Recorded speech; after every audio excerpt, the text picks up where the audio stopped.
South ఇండియాలోనే అతి తక్కువ ధరలకి రత్నాలను అందించే ఏకైక సంస్థ 6JVR. నమస్తే రమ్మగారు. నమస్తే చే రమ్మగారు, ఎప్పుడైనా దేవుణ్ణి చూసారా? బోల్డెన్ సార్లు చూశాను. అవునా రమ్మగారు? ఏ దేవుణ్ణి చూసారంటే ఏం మాట్లాడారు? మీకు ఏమైనా వరాలు ఇచ్చారా? ఏ దేవుడు అంటే దేవుడికి ఒక రూపం ఉందా? మీకు ఎలాంటి రూపం కనిపించింది? బోల్డెన్ రూపాల్లో కనిపించాడు. మనం ఈ కాలంలో ఏదైనా కథ వింటాం. నారదుడు, భగవంతుడు ప్రత్యక్షం అయ్యాడు నారదుడికి, విష్ణుమూర్తిని చూశాడు. శివుడి దగ్గరికి వెళ్ళాడు, బ్రహ్మదేవుడి దగ్గరికి వెళ్ళాడు, వింటాం. తర్వాత విభీషణుడు రాముడిని చూశాడు, రాక్షసుడైనప్పటికీ. హిరణ్యకశిపుడు దేవుణ్ణి చూడడం కోసం చాలా ప్రయత్నించి ఓ స్తంభాన్ని పగలగొట్టి ఒక స్వరూపాన్ని చూశాడు. ఆయనకి ఎలాంటి దాని చేతిలో మరణం ఉంటుందో అలాంటి చేతుల్ని ఆయనే సృష్టించుకున్నాడు హిరణ్యకశిపుడు. బలి దానవుడు చిన్న బ్రాహ్మణ బాలకుడికి దానం చేశాడు. దానం చేసి అబ్బాయి పిల్లవాడు పుచ్చుకున్నాక వాడు భగవంతుడని తెలుసుకున్నాడు కదా. కాలాలు మారుతూ ఉంటే భగవంతుడు స్వయంగా ప్రత్యక్షం కావటము అలాంటివి జరగవు. కానీ భగవత్ సాన్నిధ్యాన్ని మనం అనుభవిస్తాం. ఇప్పుడు నేను దేవుణ్ణి చూశాను అనగానే ఆ ఫీల్ తెలుస్తుందా రమ్మగారు? తెలుస్తుంది, చెప్తాగా. దేవుణ్ణి చూశాను అనగానే పిచ్చివాళ్ళలాగా అనిపిస్తారు, వీడు పిచ్చివాడు అనుకుంటాం మనం ఇప్పుడు. అవునా కాదా? దేవుణ్ణి చూడటం అంటే మనం ఒక రూపాన్ని ఏర్పరచుకున్నాం. మనకి శంఖ చక్రాలు పట్టుకుని కటి వరద హస్తాలతో లేదా వరద అభయ హస్తాలతోటి సమున్నతాకారుడైన మహానుభావుడు ఒక ఆయన దివ్య శక్తితో దగాయమానమైన ఆభరణాలతోటి ఉన్న భగవంతుడు ఒకడు మనకి తెలుసు. అలా ఉండొచ్చు. ఒకచోట నిరాకార పరంజ్యోతిలాగా ఒట్టిగా లింగరూపితో కూర్చుని ఉండేవాడు ఆయన. అలా ఉంటాడు, ఇలా ఉంటాడు, అలా ఉంటాడని కథలుగా వింటాం. భస్మం పూసుకుంటాడు, అదేదో చర్మం కట్టుకుంటాడు. అలాంటి ఒకటిని ఊహిస్తేనే ఒక రకంగా జలదిరింపు వస్తుంది ఒంట్లోంచి మనకి. ఈయన సమున్నతాకారుడే, తెల్లటివాడు. ఒంటి మీద కేవలం ఒకే ఒక వస్త్రము, అది కూడా పులితోలు మాత్రమే ఉన్న పురుషాకారం ఎలా ఉంటుంది? విచిత్రమైందా? మెళ్ళో ఒక ఇది, నెత్తి మీద జటాజూటం, ఇదంతా కలిపితే ఎంత వైరుధ్యమైన ఒక స్వరూపం. నిజంగా ఆ రూపం మన కంటి ముందుకు వస్తే మనం చూడగలం? అసలు వస్తుందా? ఏమో, వచ్చిందేమో ఎవరెవరికో, మనకైతే రాదు.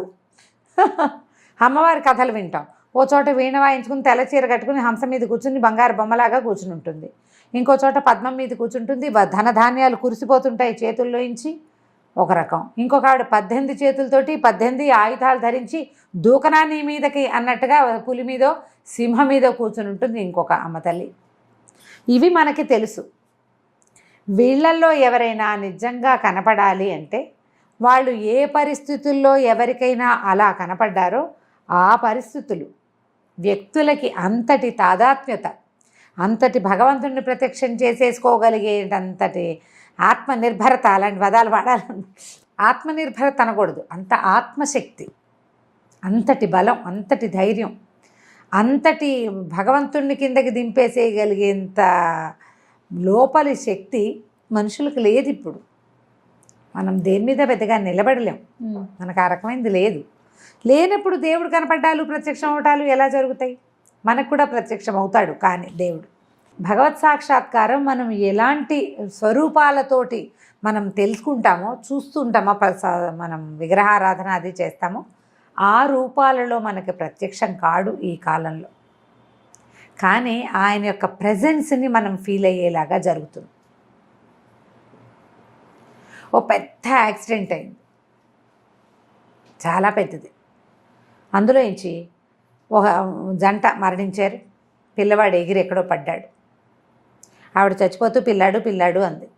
ఆ సమయానికి వచ్చినటువంటి ఒక ఆటో అబ్బాయో, ఒక బైక్ అబ్బాయో, ఒక దారి పోయే బిచ్చగాడో పిల్లాడు ఉన్నాడని అర్థం చేసుకుని వీళ్ళు పోయారు. పిల్లాడు ఎక్కడున్నాడని వెతికి ఆ చంటి బిడ్డను తెచ్చుకుని వాడికి ఏదైనా దెబ్బ తగిలిందేమో చూసి ఆ 108కి ఫోన్ చేసి ఆ పిల్లాడిని అక్కడ అప్పచెప్పాడు.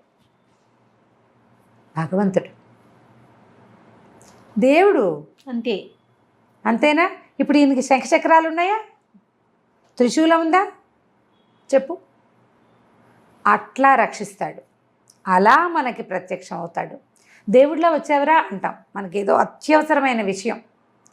ఎవరో ఆ టైంకి వెళ్ళి దారేపోతూ కూడా మనకి సహాయం చేస్తారు. అది దైవ సాన్నిధ్యం. మనకి సహాయం చేసిన వాడిని భగవంతుడిగా ఆరాధించక్కర్లా. భగవంతుని యొక్క ఆయన యొక్క గొప్పతనాన్ని మనం గుర్తించాలి, జ్ఞాపకం చేసుకోవాలి. ఎవరైనా మరణించారనుకో జయ మన ఇంట్లోనే, లేదా మనకే ఏదో ఇబ్బంది అయింది, దేవుణ్ణి నమ్మడం మానేసాం, మా నాన్న పోయారంట, నా ఉద్యోగం పోయింది, నాకు చాలా కష్టాలు ఉన్నాయి కాబట్టి దేవుణ్ణి ప్రార్థించడం మానేసాం. నీ కష్టాలకి దేవుడు అసలు కారణం కాదు, నువ్వే. మరణానికి కూడా దేవుడు కారణం అవ్వడు. దేవుడు నీ వెనకాల ఉంటాడు, నీతో ఉంటాడు. నువ్వు ఉంచుకుంటే నీతోటే ఉంటాడు. నువ్వు ఉంచుకోవాలి. నువ్వు ఎవరికి చెప్పుకుని ఏడు చేయగలవో, ఎవడు నిన్ను తిరిగి నీకు బుద్ధి లేదు, నువ్వు సరిగ్గా చేయలేదు అని తిరిగి అనడో ఆయనే భగవంతుడు. గుళ్ళోకి వెళ్ళి చెప్పుకుంటా మా కష్టాలు, నువ్వు వాళ్ళ అలా చేసావు అందుకే నీకు ఇలాగ వచ్చిందని ఫ్రెండ్ అన్నట్టు అంటాడమ్మా దేవుడు? అనడు. చిద్విలాసంగా చూస్తాడు మనకేసి. ఎప్పుడో ఒకప్పుడు పాపం వీడు దుఃఖిస్తున్నాడు లేని ఏదో ఒక చిన్న ముడి ఊడదీసి మనల్ని సరిపెడతాడు అక్కడ. ఇది ఏమండు, మా నాన్న చనిపోయాడు, మా అమ్మ చనిపోయింది, నాకు దేవుడు పూజ మానేశానంటే అమ్మ నాన్నలు చనిపోకుండా ఈ లోకంలో పీటేసుకుని కూర్చుంటారా అమ్మ? ఎవరు వాళ్ళ అమ్మ నాన్న ఉన్నారా? కాకపోతే ఇన్ టైం కాకుండా వాళ్ళు కొంచెం వయసు పెద్దవాళ్ళు కాకుండా ఎర్లీగా చనిపోయి బాధ్యతలు ఉన్నప్పుడు మనకి కష్టంగా ఉంటుంది. అలాంటప్పుడు మనకి ఆసరా ఉండేవాడు భగవంతుడే. భగవంతుడిని నమ్మితే అమ్మా నాన్న లేకపోయినా ఇంకొక దారి మనకి చూపిస్తాడు. ఆ కనపడుతున్న దారి, దేవుడు చూపించిన దారిని నమ్ముతాం మనం. కనీసం నీకు ఇతన్ని వదిలేసావనుకో, ఈయన వదిలిపెట్టేసుకుంటే నీకు అది అవునో కాదో కూడా తెలీదు. కరెక్ట్. భగవంతుడి మీద భరోసా ఉండాలి.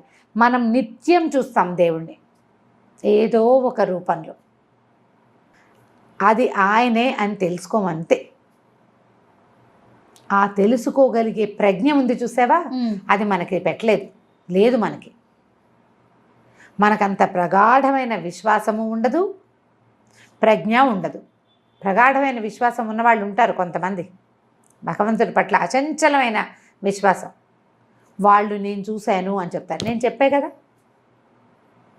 నేను నవ్వుతాలకి ఆటకాయితనంగా చెప్పలే. చాలాసార్లు నాకు ప్రత్యక్షమైన అనుభవం ఉంది. ఏ సహాయం చేస్తారా రమ్మగారు? ఏదైనా ఒక చెప్తారా, ఒక సందర్భం చెప్దాం. ఏ సహాయము లభించని సమయంలో, ఎవ్వరూ అసలు పూర్తిగా చెడిపోవాల్సిన సమయంలో ఎవరో ఒకళ్ళు వచ్చి ఆ టైంకి తీసుకెళ్ళిపోతారు. మనని హాస్పిటలైజ్ చేయొచ్చు, మనని ఎక్కడికి తీసుకెళ్ళాలో అక్కడికి తీసుకెళ్ళచ్చు, మనకు కావలసిన సహాయాన్ని అందించవచ్చు. దీనికి మనం ఇవాళ చేసుకునే కర్మలే కాకుండా పురాకృతమైన కర్మలు కూడా ఉంటాయి. అందుకని మన పురాకృత కర్మలు ఎలా ఉన్నా ప్రజెంట్ లైఫ్లో మనం ఏం చేయాలి? ఇతరులకు సహాయం చేయాలి, కొంత భగవద్ధ్యానం చేయాలి. నీ ధర్మం, స్వధర్మ నిధనం అది చేయాలి. నీ కష్టం ఏదో ఉందో, నువ్వేం చేయాలో అది కష్టమని, నిష్ఠూరమని, ఇబ్బంది అని ఈ రోజుల్లో ఎవరు చేస్తారని అనుకోకూడదు.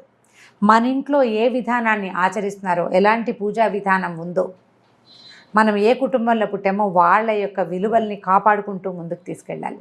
మన కర్మానుభవం ఎలా ఉన్నా మనం చేస్తున్నటువంటి ఈ ధర్మం మీద నించోటం ఉంది చూసావా, స్వధర్మంలో నిలబడ్డం, అది కొంత కాపాడుతుంది. ఎప్పుడో ఒక చోట భగవత్ సాన్నిధ్యాన్ని మనకి లభింపచేస్తుంది. ప్రతి వాళ్ళకి సహాయాలు అందుతూనే ఉంటాయి కదా, అది భగవంతుడు ఇచ్చిందిగా మనం భావించలేకపోతాం. ఆలోచన రాదండి, వ్యక్తుల మీదకి వెళ్ళిపోతాం. వ్యక్తి మీదకి వెళ్ళిపోతాం. లేకపోతే నేను వాడికి హెల్ప్ చేశాను కాబట్టి వాడు నాకు చేశాడు అక్కడ కూడా మన గొప్పతనమే అనుకుంటాం. ఒకసారి మేము ఫామ్ హౌస్కి వెళ్ళి తిరిగి వస్తున్నాం జయ, చీకటి పెడుతోంది, కృష్ణకాంత్ పార్క్ రోడ్లో. మా వారు చాలా మంచి డ్రైవరు, చాలా స్మూత్ అండ్ ఆయన బాగా కూల్గా ఉంటారు. పిల్లలు మేమిద్దరం, మా పిల్లలిద్దరూ కాకుండా లావి మా ఇంట్లో ఉండే పాప, వాళ్ళిద్దరూ వెనకాల ఉన్నారు. నేను ఫ్రంట్ సీట్లో, పిల్లాడికి లాగు కూడా లేదు, మా చిన్నపిల్లాడు 1 సంవత్సరం పిల్లాడేమో అంతే.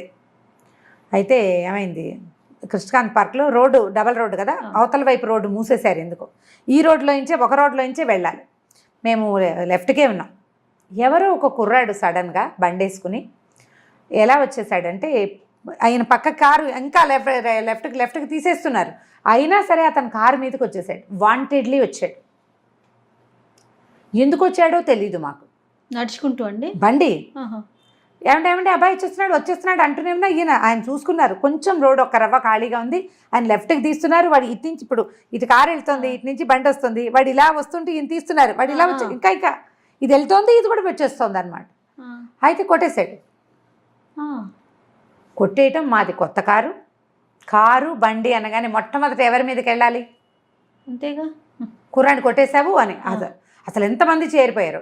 ఒక ఆయన అక్కడ కార్నర్లో సాయిబాబా గుడి ఉంది కదా, సాయిబాబా గుడి దగ్గర ఉన్న గట్టు మీద నిలబడ్డాడు. ఆయన ఒక్క ఉదుటిన చంకలో బ్యాగ్ పెట్టుకుని పరిగెత్తుకుంటూ వచ్చాడు. ఎంత స్పీడ్గా వచ్చాడంటే ఆయన, ఆ కారు ఆయనది తప్పులేదు, వీడే వెళ్ళి కొట్టాడు అని చెప్పారు. మేము దిగి ఇంకొక నిమిషం ఉంటే అక్కడ ఉన్న వాళ్ళు మా వారిని కొట్టేసేవాళ్ళు.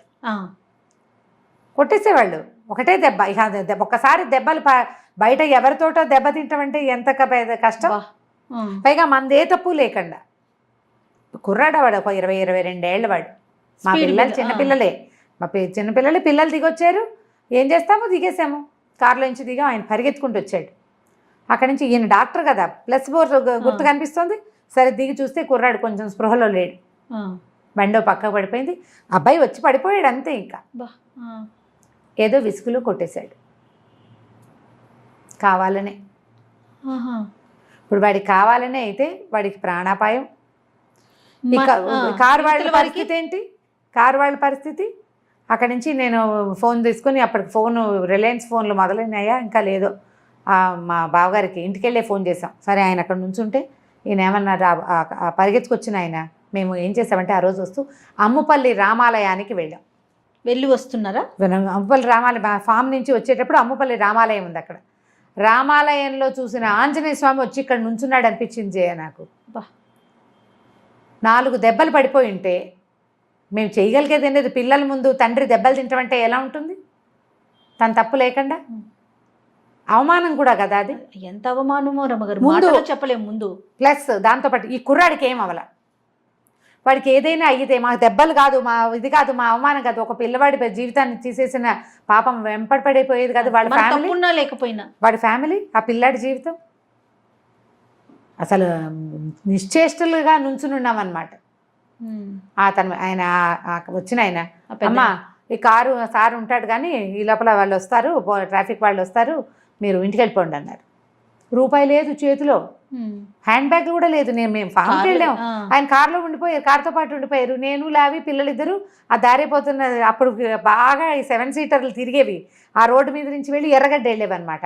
ఏదో 7 సీటర్ ఎక్కితే అక్కడ జరిగింది చూసి ఆవిడెవరో డబ్బులు ఇచ్చింది, డబ్బులు కూడా లేవు నా దగ్గర. సందు చివరి దిగి ఇంటికి నడిచి వెళ్ళాం. మరి ఇప్పుడు ఆటో డబ్బులు ఇచ్చిన ఆవిడెవరు? మా చుట్టమా? నేను ఎవరు అనుకోను వాళ్ళని? డబ్బులు లేవు, దాని దగ్గర లేవు, నా దగ్గర లేవు, హ్యాండ్ బ్యాగే లేదు నా దగ్గర, పిల్లాడికి లాగు కూడా లేదు, చెప్పే కదా. అలాగే ఇంకో దారే లేదు. సందు చివరి దిగి మా ఇంటికి 4 అడుగులు, ఆ సందు చివరి దిగేస్తే నేను ఇస్తానులేండి మేడం, నేను పర్వాలేదు అని చెప్పింది. ఎక్కువ ఇవ్వక్కర్లా, 10 రూపాయలైనా ఇప్పటికీ నేను ఆవిడికి రుణపడే ఉన్నా. ఆయన ఎవరో మహానుభావుడు, ఆయనకి దండం పెట్టుకుంటున్నాడు. గుర్తొచ్చినప్పుడల్లా అనిపిస్తుంది ఆ పిల్లాడికి ఏమీ కాలేదు, వాడికి ఏమీ కాకపోవటం మా అదృష్టం. అయితే ఆ టైంకి ఆయన పరిగెత్తుకొచ్చి అబ్బాయే ఎందుకో వచ్చేసాడు బండి మీద. నేను చూస్తూనే ఉన్నాను, ఆయన తప్పున్నాడు మూలకెళ్ళిపోయాం. ఆ మూలకొచ్చి కొట్టేశాడు వాడు. పేవ్మెంట్ దగ్గర ఉన్నాం మేము, లెఫ్ట్ పేవ్మెంట్ దగ్గర, అక్కడికి వచ్చి కొట్టాడు. ఇప్పుడు చూడు, మనం భగవంతుడిని చూసామా? ఖచ్చితంగా అండి. ఇలా ప్రతి వాళ్ళు చూస్తారు కదా ఏదో ఒక సందర్భంలో. ఇప్పుడు నేను మామూలుగానే నాకు కొంచెం సహాయం చేసే గుణం, దాని మీద బాగా విశ్లేషించుకుంటే జయ అనిపించింది, ఎవరికైనా అవసరంలో ఉన్నప్పుడు ఒక మాట అడిగితే ఒక మంచి మాట చెప్పగలిగి కూడా చెప్పకుండా ఉండకూడదు, చేయగలిగి కూడా చేయకుండా మానేయకూడదు. డబ్బులే దానం చేసే ఎక్కర్లా, ఓ మాట అయినా చెప్పచ్చు కదా. అవునండి, చెప్పాలి, చేయాలి. నాకు మామూలుగానే అది ఎక్కువ, దీని తర్వాత అది చాలా పెరిగింది. ఆయనకి ఏం సంబంధం లేదు, ఆ ఆటోలో ఆవిడకి ఏ సంబంధము లేదు. వాళ్ళు ఎందుకు చేశారు? అది కదా కావాలి.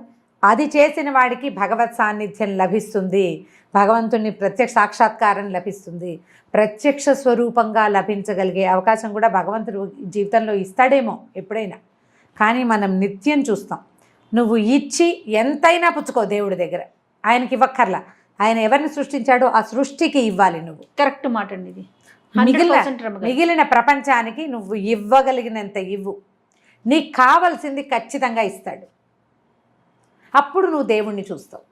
గోల్డెన్ వర్డ్స్ అంతేనండి, రాసి పెట్టుకోవటమే. రాసి పెట్టుకోవటం చేసి తీరాలి. ఇది ఇలా గనక చేస్తే సహాయం చేసే చేతులకి ఎప్పుడూ భగవంతుడి చేయూత ఉంటుంది. చెయ్యండి సాధ్యమైనంత.